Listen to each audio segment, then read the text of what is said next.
Hi friends, అందరికీ good morning. Welcome to our channel Sri Padma talks. పట్టుకుని అంటే ఒకళ్ళు చేయి ఒకళ్ళు పట్టుకుని ముగ్గురు కిందకి మేడ మెట్లు దిగి కిందకి వస్తూ ఉంటారు. అప్పుడు శ్రీవల్లి శ్రీలతతో అంటది, చూడండి ఆ ముగ్గురు ఎలా కలిసి వస్తున్నారో, వాళ్ళని చూస్తుంటే మీకేమనిపిస్తుంది అనేసి అంటది శ్రీవల్లి. ఏమనిపిస్తుంది, నాకేం అనిపించట్లేదు అంటది శ్రీలత. అది కాదండి, రామలక్ష్మి అక్కయ్యలా కనిపించట్లేదా అనేసి అంటది.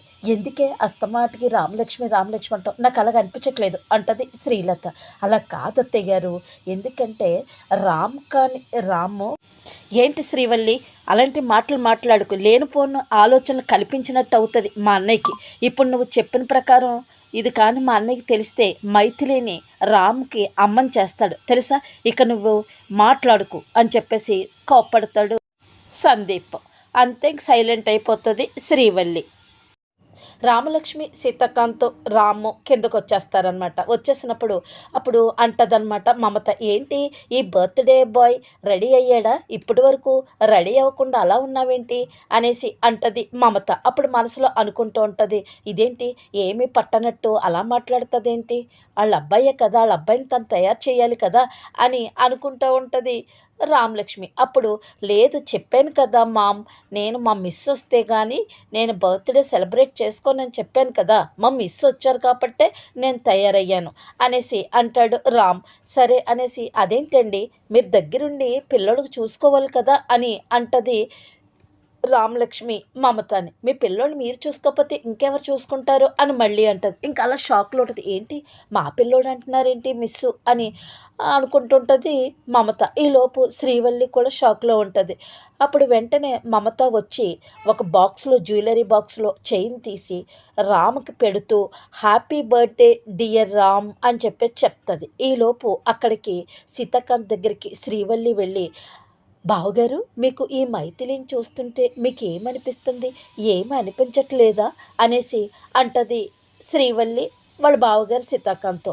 ఏమి అనిపించట్లేదు అంటే మమతని తను రామ్ వాళ్ళ అమ్మ అనుకుంటుంది మైథిలి అని చెప్తుంది శ్రీవల్లి. అప్పుడు వెంటనే తను గతం గుర్తు చేసుకుంటుంటాడు. అంటే ఒకసారి మమత సీతాకాంత్ రాము స్కూల్కి వెళ్ళేటప్పుడు చీర కింద పడిపోతే నువ్వు ఇలాగ ఉండని చెప్పి రాముని పక్కన పెట్టి చీర పైకి తీసివ్వటం, అలాగే మాకు టీసీ ఇవ్వండి అని అడిగితే టీసీ లేదు, అన్ని అకాడమిక్ అన్ని సబ్జెక్టులో పాస్ అయిన తర్వాతే టీసీ, నాకు వేరే మీటింగ్ ఉందని చెప్పి కోప్పడి వెళ్ళిపోతున్నట్టు ఇవన్నీ గుర్తు చేసుకుంటాడు సీతాకాంత్. అంటే మమతను రామ్ వాళ్ళమ్మ అనుకుంటుంది, నేను నాకు భార్య అని అనుకుంటుంది. ఎలాగైనా ఈ పుట్టినరోజు కార్యక్రమం ఈ బర్త్డే పార్టీ అయిపోయే లోపు రామలక్ష్మికి ఒక క్లారిటీ ఇవ్వాలి. ఎందుకంటే సీతాకాంత్కి పెళ్ళవ్వలేదని, అలాగే రామ్కి నేను తండ్రిని కాదు అని నేను ఒక క్లారిటీ ఇవ్వాలి అని అనుకుంటాడు సీతాకాంత్.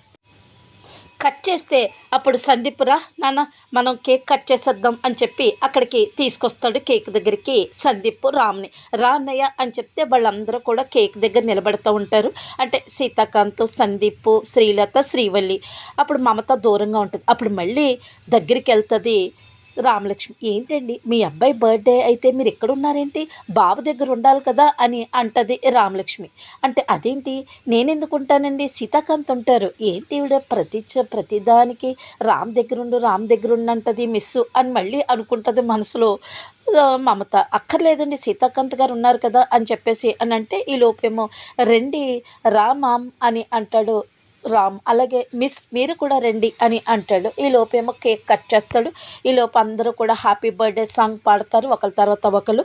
ఆ తర్వాత కేక్ కట్ చేసి కేక్ ముక్క సీతాకాంత్కి తినిపిద్దామని చెప్పి తినిపిస్తూ ఉంటాడు. అదేంటి నాన్న, ముందు మీ అమ్మకు పెట్టాలి కదా నాకు పెడుతున్నావేంటి అంటది. అవును నాన్న మర్చిపోయాను అని చెప్పి ఆ కేక్ ముక్క తీసుకుని వెళ్తూ ఉంటాడు. అప్పుడు అనుకుంటూ ఉంటుంది అనమాట రామలక్ష్మి, చూసావా సీతాకాంత్ గారు ఎంత మంచివారు, వాళ్ళ అమ్మకు ముందు పెట్టమంటున్నారు, తనకు పెట్టకుండా ముందు వాళ్ళ అమ్మకే ముందు పెట్టమని చెప్తున్నారు, అంటే మమతాకి పెట్టమంటున్నారేమో అని రామలక్ష్మి అనుకుంటుంది అనమాట.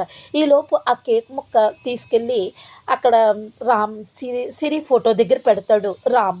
అప్పుడు అలా షాక్లో ఉంటుంది రామలక్ష్మి. ఎవరికి పట్టుకెళ్తున్నాడు, అక్కడ ఎవరి ఫోటో ఉంది, ఫోటో దగ్గర పెట్టాడు ఏంటని చెప్పి ఇంకా ముందుకొచ్చి చూస్తుంది రామలక్ష్మి. చూసి సిరి ఫోటో చూసినప్పటికీ షాక్ అయిపోయి ఏంటి ఈ రాము సిరి కొడుక, సీతాకాంత్ గారు అబ్బాయి అనుకున్నాను ఇప్పటి వరకుని, సీతాకాంత్ వాళ్ళ అబ్బాయి కాదా, సిరి కొడుక అని చెప్పి ఒక రకంగా బాధపడి కళ్ళంట నీళ్ళు వచ్చేస్తూ ఉంటాయన్నమాట. అంటే సిరి అంటే రామలక్ష్మికి చాలా ఇష్టం కదా, అందులో వాళ్ళ తమ్ముడు భార్య కదా, ఇద్దరు ఉండేవారు కదా.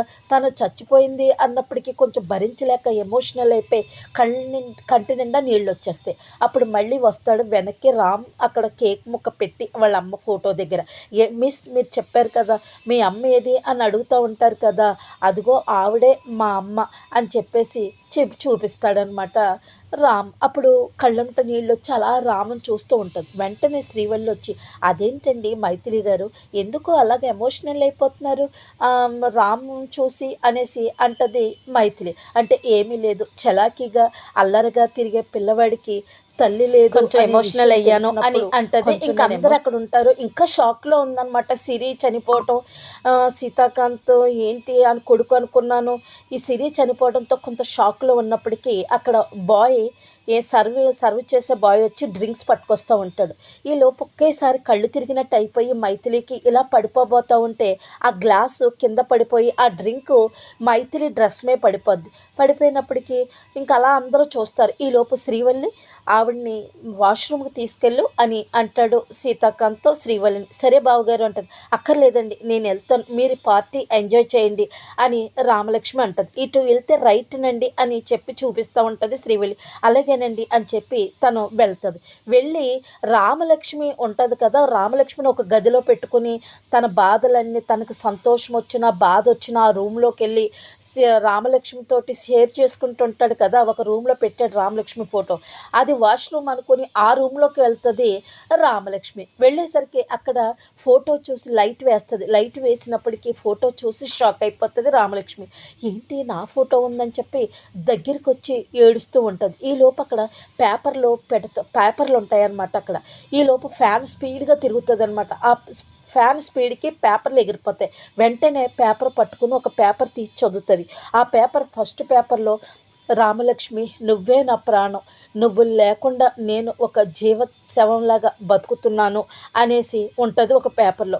తర్వాత మళ్ళీ వేరే పేపర్ తీసుకుంటుంది. ఆ పేపర్లో రామలక్ష్మి నువ్వంటే నాకు చాలా ఇష్టం, నా మనసులో నీకే స్థానం ఉంది, నేను ఇంక ఎవ్వరికీ నా మనసులో స్థానం ఇవ్వను, ప్రేమకు నిర్వచనం నువ్వే రామలక్ష్మి అని ఇంకో పేపర్లో రాసుంటుంది. మళ్ళీ ఇంకో పేపర్ తీస్తుంది. ఆ పేపర్లో రామలక్ష్మి నువ్వు వేషం భాష మార్చినంత మాత్రాన నువ్వు మైథిలివి కాదు, నువ్వు నా రామలక్ష్మి అని నా గుండె చెప్పుతుంది రామలక్ష్మి అని ఇంకో పేపర్ మీద రాస్తూ ఈ 3 పేపర్లు చదువుతుంది అనమాట. చదివి ఇంకా అలా కూర్చుండిపోయి ఏడుస్తూ ఉంటుంది రామలక్ష్మి. సారీ అండి మిమ్మల్ని అనుమానించాను, రాము మీ పిల్లవాడు అనుకున్నాను, అలాగే ఆ మమతని మీ భార్య అనుకున్నాను, సారీ అండి, మీరు నన్ను ఇంతలా ప్రేమిస్తున్నారని నేను అనుకోలేదండి, ప్రేమకి అసలైన నిర్వచనం నేను కాదండి మీరే, ఎందుకంటే నా కోసం బాధపడుతూ మీరు ఇంకా పెళ్లి చేసుకోలేదు అని చెప్పి బాధపడుతూ ఉంటుంది రామలక్ష్మి. కట్ చేస్తే బయలుదేరేటప్పుడు కారులో పాస్పోర్ట్ ఎన్ని పెట్టావా అని అడుగుతాడు. అవునండి బ్యాగ్లో పెట్టాను, అయినా పాస్పోర్ట్లు ఎందుకండి, మనం ఊటీ వెళ్తున్నాం కదా అనేసి అంటది సుశీల. అది కాదు మనం లండన్ వెళ్తున్నాము సుశీల అంటాడు ఫణీంద్ర. అదేంటండి ఈ విషయం రామలక్ష్మికి చెప్పారా అని అంటే చెప్పలేదు, రామలక్ష్మి తెలిస్తే బాధపడుతుందేమో అంటే లేదు మనం అక్కడికి వెళ్ళాక కన్విన్స్ చేద్దాము అనేసి అంటాడు ఫణీంద్ర. ఏమండి మనం 7 సముద్రాలు దాటి వెళ్ళినా తన తాళి కట్టిన భర్త అండి, తన భర్తని గుర్తు చేసుకోకుండా ఎలా ఉంటుంది అనేసి సుశీల అంటది. లేదు మొత్తం ఇదంతా విధి రాత, ఆ విధి ఎలా నడిపిస్తే అలా నడవటమే మనం, అంతేకాని ఆ విధిని మనం ఆపలేము, అక్కడ దూరంగా ఉంటే కనీసం మర్చిపోతుంది, కొంత మర్చిపోతుంది సీతాకాంతను. అలాగే ఈ ఊళ్ళో ఉండి ఎదురెదురుగా ఉంటే బాధపడుతూ ఉంటుంది అనేసి అంటది. మనం తప్పు పని చేసామండి, ఈ ఊరికి రాకుండా వేరే ఊర్లో ఉంటే సరిపోయిను, మనం అనవసరంగా వచ్చాము అంటది సుశీల.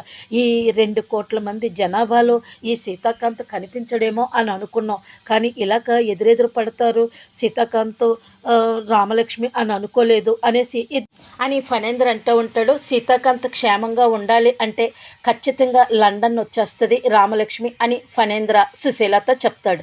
కట్ చేస్తే ఇంకా ఏడుస్తూ ఉండి ఆ రూమ్లో ఏడుస్తూ ఉంటుంది రామలక్ష్మి. ఈలోపు రామ్ మిస్ అని పిలుస్తాడు.